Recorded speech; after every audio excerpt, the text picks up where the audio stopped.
Guys आज के इस वीडियो में हम लोग सॉल्व करने वाले हैं अपने चैप्टर 12 का प्रैक्टिस सेट। चैप्टर 12 अभी खत्म हो गया है और ये जावा का हमारा if I am not wrong 67 tutorial, yes हमारा 67 ट्यूटोरियल ये है। अब हम यहाँ पर क्या करेंगे, सबसे पहले तो विजुअल स्टूडियो कोड में यहाँ पर आ जाएंगे। अब मैं यहाँ पर वीएस कोड में वहीं पर आ गया हूँ जहाँ पर मैं पहले था और यहाँ पर हमने बहुत सारी फाइल्स बनाई थी और हमने बहुत सारी फाइल्स को कंपाइल भी किया था।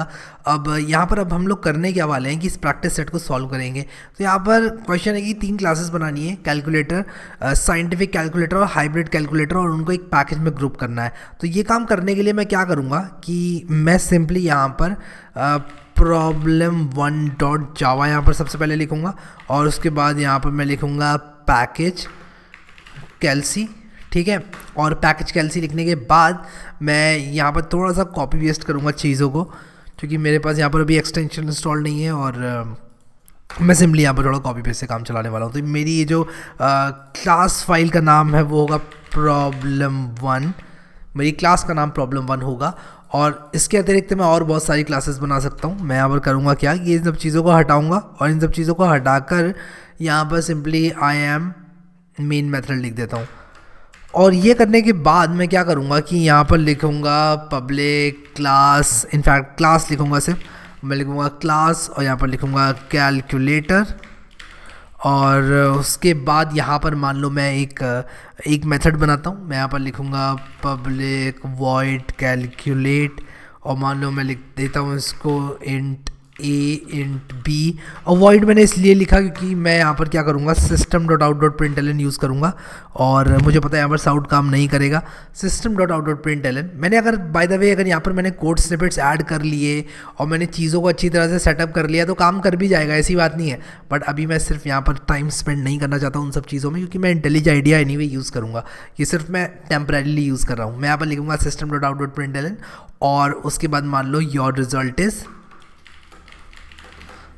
मान लो हम एक कैलकुलेटर बना रहे हैं जो कि क्या कर रहा है, सिंपली ए और बी को सम कर देता है, ठीक है। तो मैंने यहाँ पर कैलकुलेटर बनाया और उसके बाद मान लो जो हमारा साइंटिफिक कैलकुलेटर है, जो कि हमारा एससी कैलकुलेटर है, वो क्या करेगा, उसके अंदर मेथड्स होंगे sine of a plus b निकाल लेंगे। I am just assuming this, ठीक है। तो मैं यहाँ पर साइंटिफिक कैलकुलेटर बना रहा हूँ और इसके बाद मैं एक हाइब्रिड कैलकुलेटर भी बनाऊँगा और उसका नाम मैं रखूँगा HY कैलकुलेटर।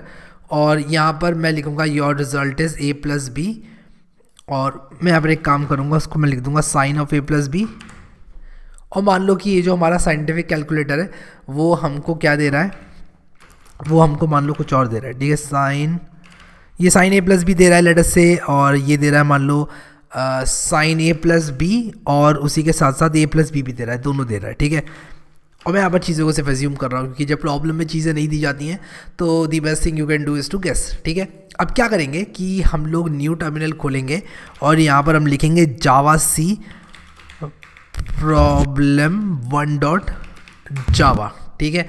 और यहाँ पर कुछ गड़बड़ मैंने कर दी है। क्या गड़बड़ करी है मैंने, साइन मैं ऐसे यूज़ नहीं कर सकता, मैं इनफैक्ट math.sign यूज़ करूँगा और मैं यहाँ पर लिखूँगा जावा सी problem1.java और सेम काम मुझे यहाँ पर भी करना पड़ेगा math.sign a प्लस बी। और यहाँ पर मैं लिखूँगा जावा सी problem1.java और उसके बाद मैं लिखूँगा जावा problem1 और यहाँ पर देखो ये कह रहा है कुड नॉट फाइंड और लोड मेन क्लास problem1। तो इस प्रॉब्लम को फिक्स करने के लिए मुझे लिखना पड़ेगा जावा सी -t डॉट और उसके बाद problem1.java, क्योंकि मैंने पैकेज इंक्लूड कर रखा है ऊपर, इसलिए प्रॉब्लम आ रही थी। अब मैं यहाँ पर लिखूँगा, ये कह रहा है डॉट नॉट फाउंड जावा सी, मुझे लिखना था यार, मैंने जावा लिख दिया गलती से, जावा सी -t डॉट problem1.java। और अब मैं यहाँ पर जावा problem1 लिख दूंगा। और ये इसलिए बोल रहा है क्योंकि यार ये जो सारी की सारी क्लास फाइल्स हैं ये जा चुकी हैं कैल्सी में, तो अगर मुझे इसको रन करना भी है ना तो मैं लिख दूंगा जावा और कैल्सी / problem1, तब ये देखो रन हो गया, ये लिख कर आ रहा है मेन मेथड। तो मुझे सिर्फ ग्रुप करना था इन क्लासेस को एक पैकेज के अंदर, तो मैंने सारी की सारी क्लासेस को एक पैकेज में ग्रुप कर दिया है, ठीक है। आप देख सकते हो problem1 भी डाल दिया मैंने, हाइब्रिड कैलकुलेटर, साइंटिफिक कैलकुलेटर और कैलकुलेटर भी जो है मैंने इस पैकेज में डाल दिया। तो ये जो प्रॉब्लम है वो हमारी सॉल्व हो चुकी है। इसके बाद जो अगली प्रॉब्लम है वो है use a built in package in Java to write a class which displays a message using sout after taking input from the user. तो मुझे यहाँ पर क्या करना है, एक बिल्ट इन पैकेज का इस्तेमाल करना है जावा में और एक ऐसी क्लास लिखनी है जो कि मैसेज डिस्प्ले करेगी और उसके बाद यूज़र से इनपुट लेने के बाद, after taking input from the user. तो इसको आप लोग क्या कर सकते हो, एक क्लास बना सकते हो और उसके बाद आप लोगों को सिंपली करना क्या है, उस क्लास को बनाने के बाद आप लोग java.util.scanner का इस्तेमाल कर सकते हो। और मैं चाहता हूँ कि आप इस क्वेश्चन को खुद से सॉल्व करो, क्योंकि ये बहुत आसान क्वेश्चन है, जस्ट मैंने वार्म अप के लिए दिया है। आपको सिंपली क्या करना है, उस क्लास के अंदर java.util.scanner को इस्तेमाल करना है और उसके बाद एक मैसेज को डिस्प्ले करना है साउट की मदद से, यानी कि system.out.println की सहायता से। तीसरे क्वेश्चन पे अगर आए तो थोड़ा इंटरेस्टिंग है। Create a package in class with 3 package levels, folder L1 और फोल्डर L2। तो इसमें आप लोगों को करना क्या है कि जो पैकेज का नाम है उसको सिंपली folder.folder L1.folder L2 देना है। मैं यहाँ पर आप लोगों को बता देता हूँ कि मेरे कहने का मतलब क्या है। मैं यहाँ पर सिंपली प्रॉब्लम 2 करके बनाऊँगा। इस कैलसी को बंद कर देता हूँ, बाहर क्लिक करता हूँ और मैं यहाँ पर प्रॉब्लम 2.java बनाऊँगा, ठीक है। और प्रॉब्लम 2.java में मैं सेम चीज़ लिख दूंगा जो मैंने प्रॉब्लम 1 में लिखी थी, बस मैं प्रॉब्लम 1 को 2 कर दूंगा और मैं कंटेंट भी सेम रहने देता हूँ। आप कंटेंट इसका कुछ भी रख सकते हो, मैं ये सब हटा देता हूँ इसमें से या फिर रहने देता हूँ। आपको करना क्या है कि कुछ इस तरह से पैकेज का नाम डालना है। आपने लिखना है कि पैकेज folder.L1.folder L2। आपको सिंपली ऐसे पैकेज का नाम डालना है और वो फोल्डर्स बना लेगा। मैं आपको दिखाता हूँ। आप यहाँ पर जब प्रॉब्लम 2.java लिखोगे तो यहाँ पर देखो एक फ़ोल्डर यहाँ पर बन जाना चाहिए, -d.problem2.java मैंने यहाँ पर लिखा और यहाँ पर देखो फ़ोल्डर बन गया। फ़ोल्डर जिसके अंदर एक फ़ोल्डर 1 है, उसके अंदर एक फ़ोल्डर 2 है। मैं आप लोगों को यहाँ से दिखा देता हूँ। आप लोग देखो फ़ोल्डर है, फ़ोल्डर के अंदर फ़ोल्डर 1 है और फ़ोल्डर L1 है और फ़ोल्डर L1 के अंदर फ़ोल्डर L2 है और उसके अंदर सारी क्लासेस हैं।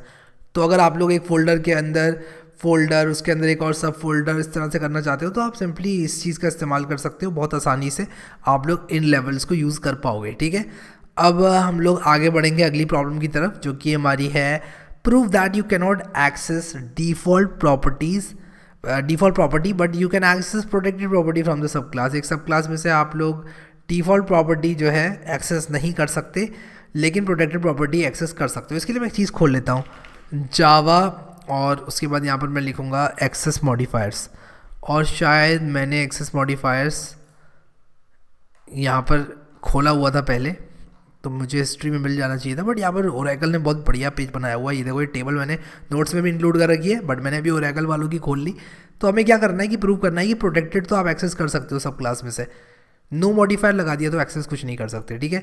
सो अभी हम लोग यहाँ पर जाएँ तो you can not access default but you can access protected. तो यहाँ पर देखो प्रोटेक्टेड आप सब क्लास से एक्सेस कर सकते हो, नो मॉडिफायर आपने अगर लगाया है तो आप एक्सेस नहीं कर सकते, ठीक है। और हम लोग एक काम करेंगे, 2 अलग अलग पैकेज बनाएंगे और ये चीज़ हम देखेंगे। तो आप लोग को मैं ये चीज़ दिखाने के लिए वापस से यहाँ लेकर जाऊँगा और ये जो हमारा folder.folder L1.folder L2 है, मैं इसमें एक काम करूँगा कि मैं लिखूँगा protected int P1 pro int is equal to 4।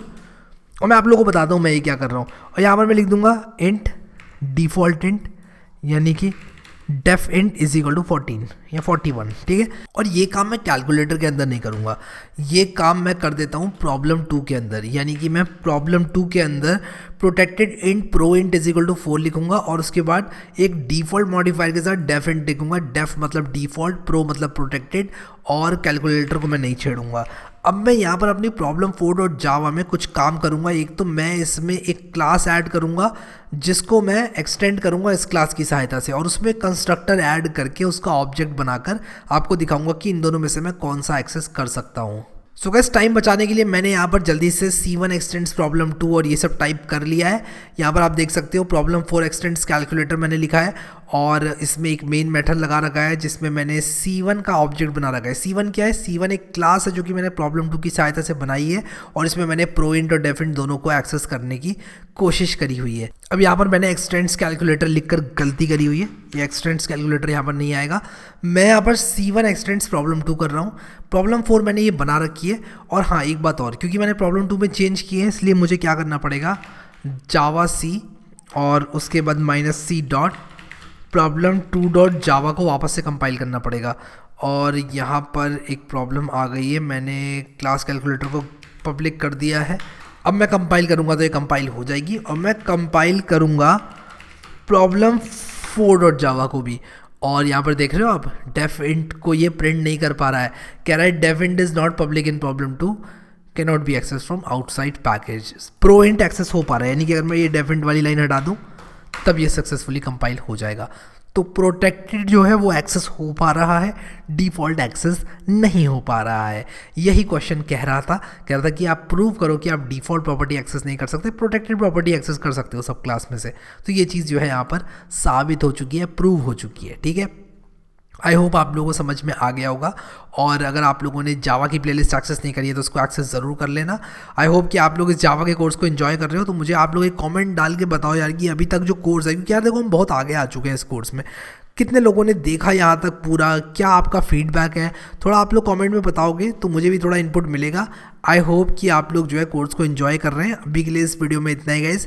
Thank you so much guys for watching this video and I will see you next time.